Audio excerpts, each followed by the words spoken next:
distinguished guests, ladies, gentlemen, friends of the Urban Agenda, good morning to you all.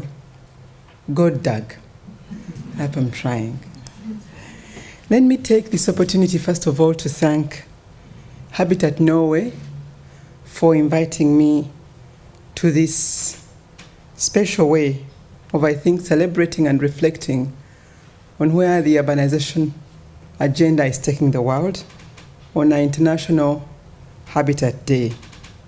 It is a joy and honor for me as Deputy Executive Director, UN Habitat, to be joining you in Norway, because amongst our conventional, long-standing partners in this journey of fostering urban development, Norway has been key. And so it's important that we take off time to join partners, friends and colleagues, to see and reflect on how far we've come and where we are going. I want to also thank you all for your time, the participants that are here, and to thank my colleagues, the various speakers that have spoken and will be speaking. Thanks, Eric, for that wise introductory note. I don't know where to begin from. I have a written statement. I'll try to stick to it.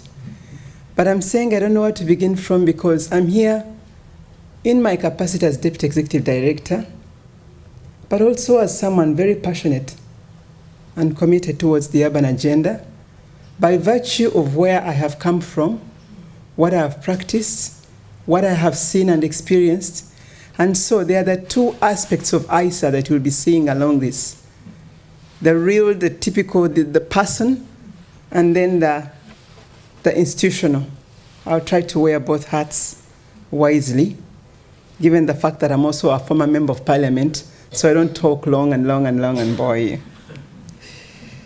Let me start off probably with a institutional. Thanking you all, for those of you who are with us in the recently concluded World Urban Forum, as Eric noted. We were very honored to have a big delegation from Norway and from a diversity of specialities, but also you joined a big community. We had over 8,000 people from 151 countries, civil society, private sector, government, and this is a platform that takes place biennially to help us as UN Habitat reflect with our stakeholders in this urban agenda process and reflect on what is taking place, how we are responding, and how we can do it better. So that was very much inspiring, and I think there's one thing for sure, that while I do agree with the topic that you have chosen of reflecting on the urban battlefield, I do also agree with the theme that we have chosen, that cities can be an area of opportunity. It all depends on how prepared we are as a world community to proactively engage. Because I think it has come to so true that urbanization, I probably call it like a double-edged sword. On one hand, historically, it has been proven that all sustainable development has been preceded by some level of urbanization. So it is an engine and source of socioeconomic transformation. And when you look at it very closely, it is the only way I think we can cost-effectively bring together intellectual capital and most efficiently utilize our resources. But on the other hand, if not well planned, if not well managed, it's a risk carrier. It's a man-made phenomenon that can make us more vulnerable to both man-made and natural disaster. That is the double-edged aspect. So how do we turn this into an opportunity, and how do we maybe realize that actually it also may be disaster, is what I'm looking forward to in the debate. The UN designated Habitat Day as an occasion to reflect on the state of the world cities and the basic right of all people to what we call the urban advantage. The global theme of Habitat Day this year, as I mentioned, is changing cities, building opportunities. Whereas what we are having a look at here, which is also true in the context of the world today, is how cities are becoming more and more an urban battleground. The optimistic theme of changing cities and building opportunities is a theme that's based on an appreciation of cities being engines of growth, opportunity, and prosperity. And maybe on this note, I would like to say that from my own experience as former mayor of Kigali, for those of you who know Kigali, it's the capital city of Rwanda. I was mayor from 2006 to last year, February.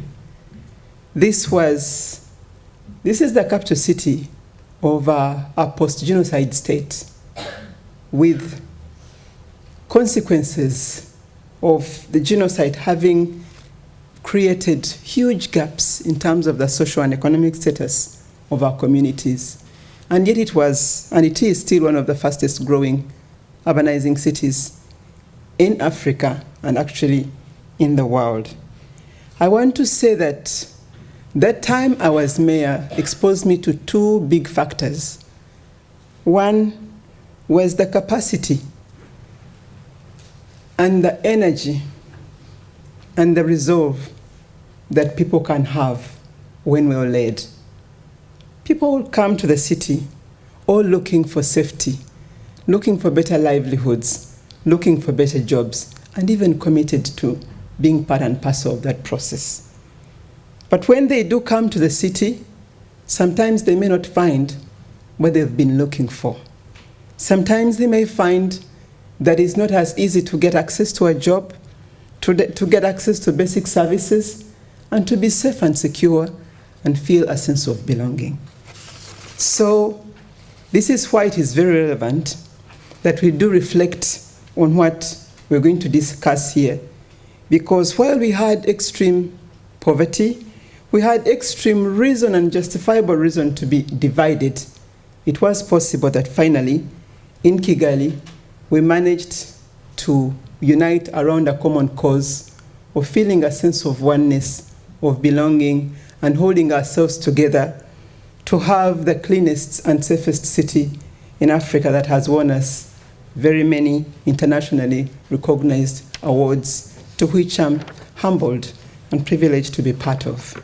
But I can tell you one thing, that it wasn't so much about Aisa as an individual, it was much more about the team of the people that constituted that. And the good news is that the most vulnerable were the most active, and finally they were beneficiaries, and they hold themselves accountable. This, I think, is not a story that is unique to Rwanda. I think all as human beings, we have some common universal principles that when we feel valued, when we feel we have space to participate, when we feel we have a sense of dignity, we give back, and we give back good. I think the bigger question will be, what do I and you yourself, wherever you are as a leader, what do you do, what do I do to avail an enabling environment that gives value to those that we lead? So it is becoming evident that in so many cities, violent conflict and insecurity are facts of everyday life. Cities multiply risks for violence due to concentration of poverty, inequality, and reduced social cohesion and trust. Women, young people, the very poorest, and those living with insecure land tenure face particular risks. The intensification of risk has put the urban advantage in jeopardy for hundreds of millions of people in cities around the globe, but especially in low and middle income countries. I would therefore like to focus my number of ideas to asking ourselves this issue. Namely, battlefields are no longer inhabited solely by nation states, so how do we secure the benefits of the city for all contexts of addressing this chronic violence? And also from there, I would go ahead and share with you like I mentioned, both my personal and institutional experience from which probably we can draw a few lessons to learn from. Let me first of all put into a bit of more context. The most conservative statistics show that more than 500,000 people are killed each year as a result of lethal violence. 9 out of 10 of those deaths occur outside armed conflict. And a vast burden of violence, especially domestic and intimate partner violence, suffered mainly by women, is not lethal, but leaves an extraordinary impact nonetheless. Unfortunately, oftentimes, this violence is perpetrated by youth, often young men who faced with few choices for economic and social advancement turn to violence. Between 2004 and 2009, many countries saw armed conflict spike. And for instance, in Afghanistan and Pakistan, this increase was a result of escalating internal armed conflict, whereas in other countries, such as Honduras and Panama, the violence is criminal and social. The causes diverse as there is one common line, red line, that goes through it all, that the impact of violence on development prospects is grim and quite significant. The negative correlation between violence and development progress is certainly not an issue for debate, and the most vulnerable are always the most negatively affected. Putting this into the context of the world today, where the world is urbanizing fastest than ever before, violence is an increasingly urban phenomenon.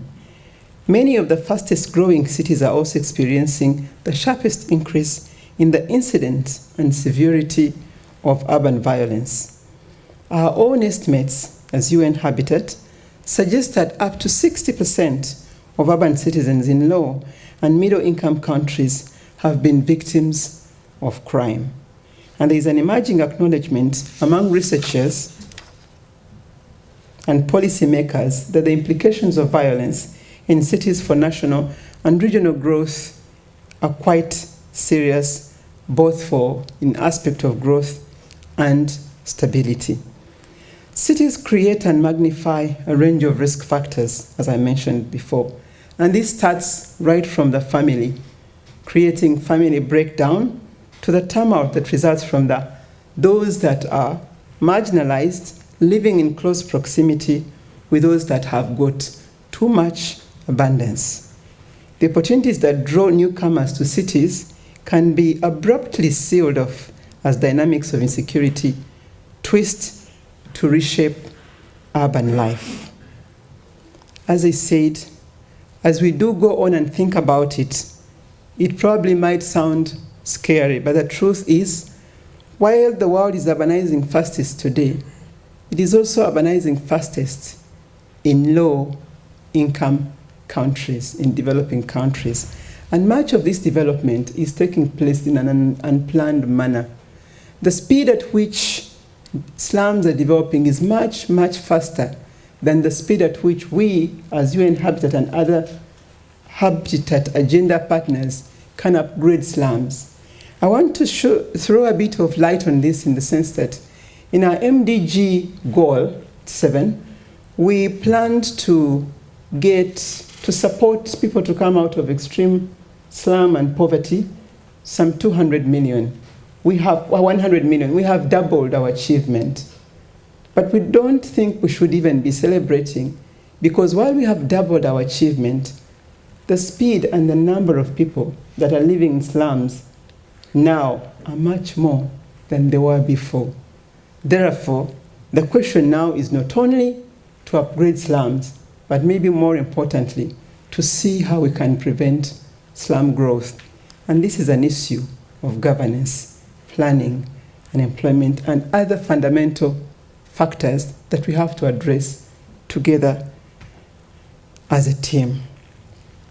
As I mentioned to you, that while the background and what we're seeing is grim, there is also a ray of light and hope, because with the right governance, with people's participation, with right planning, with right proactive engagement, even in poor countries, cities and towns can be made safe, can be made centers of safety and security for the vulnerable, especially the women and youth, as I did mention to you. And I do believe that what we did see in Rwanda certainly is not unique only to Rwanda. I'm talking about it because that's experience that I can testify to, but I do believe that there's a lot that we can share with other stakeholders. And I think that is why it is worth debating and discussing it. We're not debating a hopeless situation. We are looking at a situation that can actually be made better. I want also to highlight the fact that when we talk about cities and urbanization, we don't mean only mega cities. Urbanization is any form, the way we define it in UN Habitat, any form of agglomeration, an agglomerated planned agglomeration, which can be towns, which can be villages, as long as it is planned to avail the right basic services, right human settlement, right organization and planning, and governance, then that is planned urbanization, but at different phases.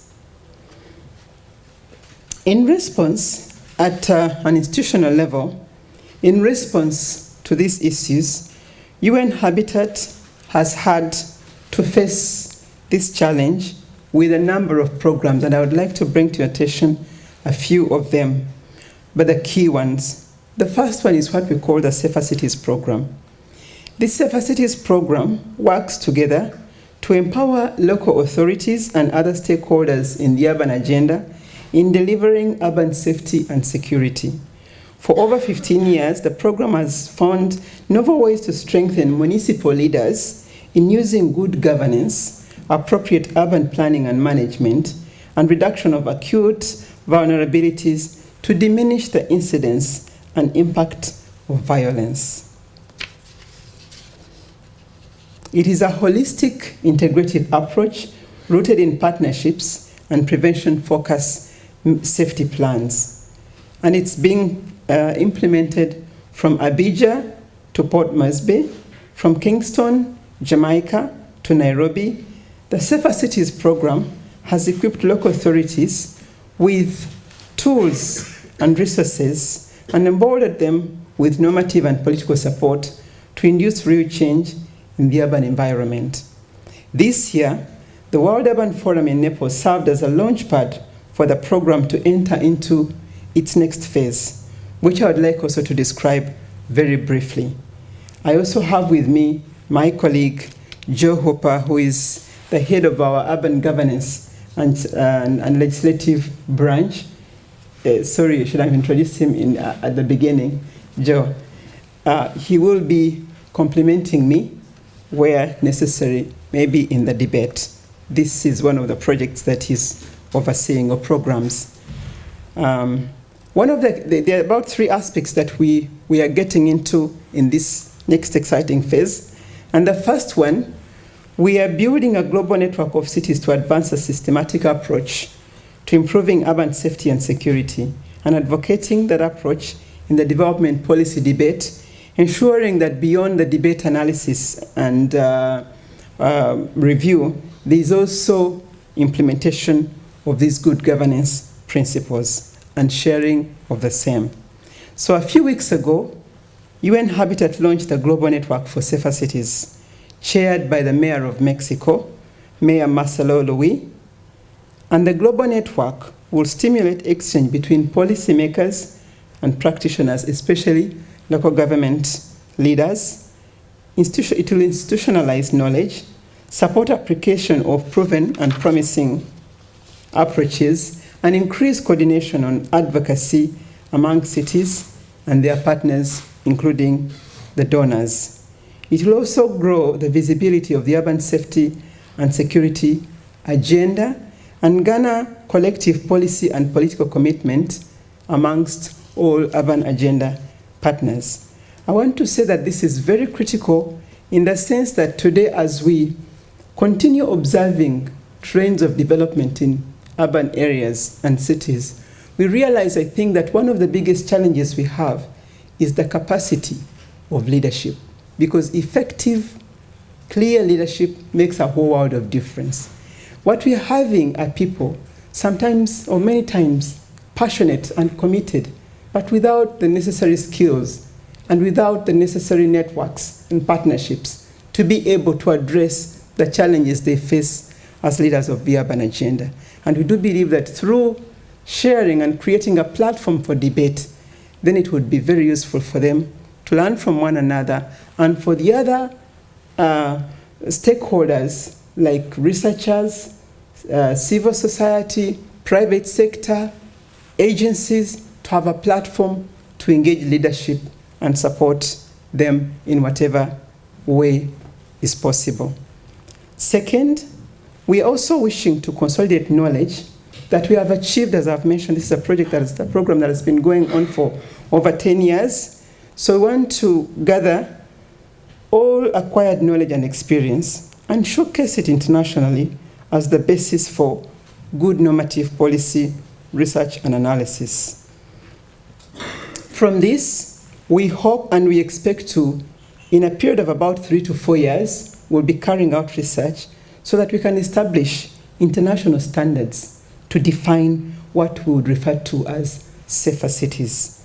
And we hope to see this emerge as a norm or as a code that can guide us beyond passion or beyond rhetoric to a scientifically proven level that can be assessed and can be understood in every language in a simple manner. We want to thank the support for funding of our normative work that we do get from the Norwegian government. We really appreciate this, and we trust that it will help us to do more of what I'm mentioning here. We also intend to learn quite a lot from what has been completed from the International Small Arms Control Standards, an outstanding initiative also that's been partly funded by the Norwegian government. So we hope to build both on our existing research, but also on research that is relevant from similar backgrounds. Third, we want also, in the same way, to develop what we refer to as an urban safety monitor. Having had a platform for debate and engagement and networking. Second, having international standards for defining safer cities. We need to see how we can support monitoring of implementation of what has been defined after the diagnosis. What next? It needs to also be done in a very simple, scientific manner that can create, again, a platform for learning and for celebrating achievement, but also recognizing areas of weakness or challenge that can be addressed. So this urban safety monitor will provide that mechanism. It's a system that will help us to track a wide range of safety and security indicators in a diversity of cities. You'll all agree with me that while we talk about safety and security, in the local context, it might mean different things. So it's important that we contextualize that and we engage the people who are involved to define safety and security from their perspective. But at the same time, there should be internationally recognized standards that are cross-cutting. So from this, we should be able to monitor, and these results should be available to policymakers, civil society, citizens, private sector, and whoever is interested, and they will be used to benchmark the progress of cities towards equitable delivery of safety and security for all. This will be a good platform to stimulate debate at both global and local levels and enable partners to track which interventions have the most significant impact, and also be able to identify inspiring success stories for further dissemination. We believe that this will also enhance constructive peer pressure. Will also avail a platform for transparency and accountability, and at the same time, I think, build a commonness of purpose in establishing the best practices and good governance that we'll all be looking forward to. In implementing all these aspects of the program, as I'm mentioning, we are working closely with our sister UN agencies, especially UN Women and UNICEF. And together with them, we have other stakeholders in different aspects, including civil society, like Plan International. You can get details. We can probably elaborate further on that. But we do believe that when we focus on this aspect, then we are also addressing three of the most important development agendas of our time. Namely, the first one is the Armed Violence Reduction Agenda, as exemplified by the Geneva Declaration and efforts to implement it. 2, the Peace Building and State Building Agenda, reflected in fresh approaches like the New Deal for Engagement in Fragile States. And 3, the Development Results Agenda, with the Paris and Accra aid effectiveness commitments as its concrete examples. I'd also like to bring to your attention some of the programs that we have found very useful, which we would like to encourage you to again enhance partnership with us, that we have found critical in ensuring that in our effort to ensure sustainable cities, we also build resilient cities. One of them is what we're calling the People's Process for Post-Conflict and Post-Disaster Recovery, whereby in the process of reconstruction, I want to say that in most of the work that we're doing at an operational level, like I think Eric mentioned at some point, that what Norway is finally find itself much more in humanitarian work, even as while we are more development oriented within the UN system, over 65% of our programs right now in the field are in response to disaster. And this really shows that we are reactive to a process and we need to be more proactive. But the fact is, we still have huge problems of post-disaster and post-conflict management. And when we intervene in post-disaster and post-conflict, we don't only respond to providing shelter and basic services, we also do it in such a manner that we ensure that we build resilient structures, both in terms of systems and in terms of infrastructure. And the methodology that we are using here is participatory and is building on people's capacities. And we found it very successful to the extent that where we have left, government takes it on and can go on to develop further even without our intervention, which is very, very interesting. This has been pioneered in Asia Pacific region and is very successful in some parts of Africa.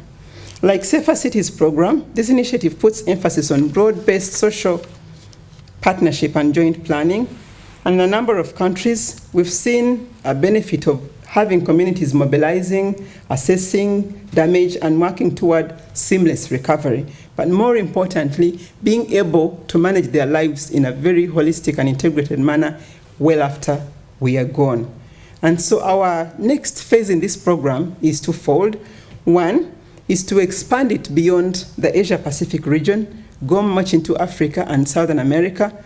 And then secondly, to also do research work and develop what we are calling the Urban Resilience Index. And this is going to be another way of assessing the resilience to disaster of a city or an urban area and how that can be further enhanced proactively. Another program which the third and last one I will mention, which we are doing with, again, collaboration and support from the Norwegian government, is the Youth Empowerment Program, a program which has had strong support from the government of Norway, which I would like to very much commend. As I mentioned, urban violence is often perpetrated by youth, and especially young men, those mainly or underemployed. The key focus of this project is to support them create employment opportunities and giving them some seed funding, combining that with education and acquisition of basic skills of employment, depending on what is available in the employment market. And that has been coined like the one-stop center, where they gather, they're trained, they exchange knowledge and skills, and they're facilitated to access financing and other institutions which they wouldn't be able to in their own individual capacity. I also want to testify to that it was really very useful when I was, again, mayor of Kigali, we had a very big, 60% of our population was youth, but they were managed to organize themselves, and through this system have made some good progress. In this way, over 172 groups from 51 countries is being supported by this program. I would like now to come to the UN Secretariat, overall Secretariat level, by reminding of ourselves of a number of issues. As you may all know and recall, the Secretary General Ban Ki-moon has identified armed violence as one of the key obstacles to timely achievement of the Millennium Development Goals. And he as well has forecast, as he indicated at the beginning of the year, that he wants to support youth in the development agenda. And in this particular case, he has assigned the issue of youth empowerment to UN Habitat and UNDP. In the interagency platform, we co-chair the theme. We want to commend the amount of effort and support that Norway has given to youth empowerment, even at a global level. And also we want to thank the government of Norway for championing the implementation of the Geneva Declaration on Armed Violence and Development and the Oslo commitments that gave that declaration some tangibility. We do appreciate this, and we believe that other countries will also be able to pick it from there. Looking ahead from this background, maybe we can ask ourselves now, where do we want to be in the next 20 years? Quite recently, my executive director, I think, put it this way. He said that I think as leaders, we should be asking ourselves, where is our community right now? I'm being advised to conclude, but kindly bear with me to look for a way of, I think, wrapping up this. The most important thing that I want to draw your attention to is what can we do as leaders to be more proactive and supportive to a positive development agenda with as much less risk and violence as possible. We need to know and define where our people will be, now, where they are now, where they will be in 20 years, and what our role is going to be to ensure that where they will be safe and will be guided by sound development. And in doing this, we need again to specify 3 aspects. The first one is we need to expand the knowledge base on what works, because beyond passion, we can only deliver if we have the right knowledge, skills, and information base. We need to strengthen the capacity of leadership, especially local governance leadership, because it is really key to implementing that which is closest to people. Thirdly, we need to ask ourselves whether we have done enough in enhancing cooperation between international actors and national and local actors, especially given the fact that I think one of the big risk factors is that in the city, in urban areas, there are so many actors and they're so all focused on their own small individualized agenda that at the end of the day, it becomes disruptive and sometimes competitively unhealthy. So we need to have better coordination, we need to have more focus, we need to know where we need to garner our effort and try as much as possible to reduce unnecessary work. I want to conclude by commending the level and amount of solidarity that we're able to pick from the message from your Minister of Foreign Affairs when you had this tragic event of the 22nd of July last year, whereby he recognized that while in Norway there isn't as much violence as elsewhere, the characteristics are the same and universal. And this commitment, I think, of realizing that at the end of the day, all human beings want to live in a safe and healthy environment where we are happy that our children are playing and will get home safe, where we are comfortable that the woman working or going to the market is going to go home safe, where we know that as a worker will leave office late and get home safe. We all want to have a sense of belonging. And it's my ambition and dream that I think this is something we all share and will work towards achieving. I thank you.